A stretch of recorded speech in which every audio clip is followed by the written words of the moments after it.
खुलुमबाय बड' लेटेस्ट आपडेटआव बयखौबो बरायबाय। रादाबखौ फरायदों आं प्रमद खाख्लारिया। गिबि रादाबाव दङ तामिलनाडुआव गिलु-बालु जाथाय।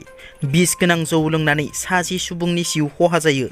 बे 60 जिउ खहा जानाय सुबुंनि गेजेराव 3 आइजो।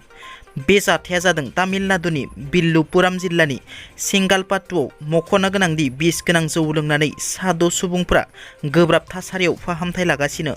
मिथिनो मोननाय बादिब्ला बिस गोनां जौ लोंनायनि उनाव गोबानाय खर' गिदिंनाय जानानै जिउ गोमायो। चिरां जिल्लानि JSP देहा फाहामसालिनि डक्टर आरो नार्सआ जौ लोंनाय गाज्रि आखुथाया सोराङाव फैनायनि उनाव साख्रिनिफ्राय बोख्लायजाबाय। चिरां जिल्लानि काजलगावआव थानाय जोहोलाव सोमब्ला बसुमतारी एबा JSP सरकारि देहा फाहामसालियाव डक्टरनि रुमाव हरनि समाव जौ लोंनानै रंजानाय डक्टर फारियै दिपेन कलिता, क्रिस्टेन ब्लेसिं आरो नार्स निति पालखौ साख्रिनिफ्राय बोख्लायबाय होनना खौरां मोननाय जादों। सप्तासेनि थाखाय BTC सेक्रेटारियेटआ आसामनि राजथावनि जागोन। बे बाथ्राखौ बुंदों बुंथिगिरि बिश्वजित दैमारी बिथाङा। BTC सेक्रेटारियेटआव गिबि खेबनि थाखाय आसाम आयेन आफादनि जथुमाखौ खुंनो लाहार फाहार खालामगासिनो। बे नोजोरावनो दिनै BTC सेक्रेटारियेटआव बुंथिगिरि बिश्वजित दैमारी बिथाङा नायगिदिंफैदों। नायगिदिंफैनानै खौरांगिरिनि सिगाङाव बिश्वजित दैमारी बिथाङा बुङोदि आसाम आयेन आफादनि फैगौ जथुमानि थाखाय BTC सेक्रेटारियेटखौ डिजाइन खालामगासिनो। सप्तासेनि थाखाय BTC सेक्रेटारियेटनिफ्रायनो आसामखौ सालायथ'गोन होनना। सासे बर' सुबुंखौ बन लायनो थांनायाव सोमोनांथावै गावथारना गालांदों।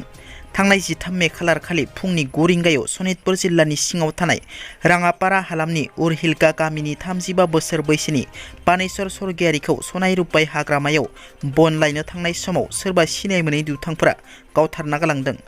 बे जाथायनि उनाव ओनसोलनि सुबुंनि गोसोआव गिखांनाय फैदों। मैया तेलेंगानानि करीमनगराव लानाय हिन्दु एकता यात्रानि रेलियाव आसामनि गिबि मन्थ्रि डक्टर हिमन्त बिश्व शर्मा बिथाङा बाहागो लानानै खौरांगिरिनि सिगाङाव बुङोदि भारतआ हिन्दु राष्ट्र आरो अरायबो थाबाय थागोन। जोङो आसामाव लाभ जिहादखौ बन्द खालामनो गोख्रों खामानि मावगासिनो आरो बेजों लोगोसे आसामाव माद्रासाखौ बन्द खालामनायनि सायावबो खामानि मावगासिनो। आं CM जानायनि उनाव आसामाव आं मोन 600 माद्रासाफोरखौ बन्द खालामबाय। आङो आवासि बिथांखौ बुंनो सानोदि आं बे बोसोराव गं 300निबो बारा माद्रासाफोरखौ आसामाव बन्द खालामगोन होनना। BTCनि बारग' गाहाय हाग्रामा महिलारिनि सायाव प्रमद बर'नि बिबुंथि। हाग्रामा महिलारिया जौगानायनि फारसे जेबो गोसो होआखैमोन।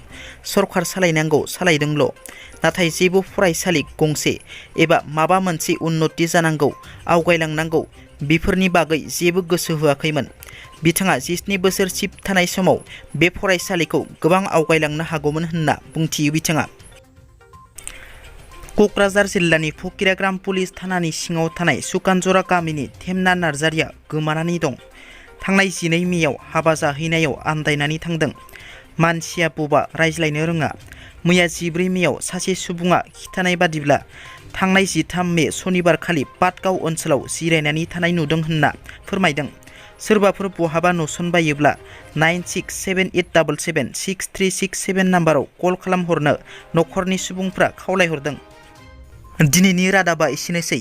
नोंथांमोना जुदि आंनि रादाबखौ खोनासंनानै मोजां मोनदोंब्ला अन्नानै लाइक, शेयार आरो साबस्क्राइब खालामनो दाबाव। गोजोन्थों।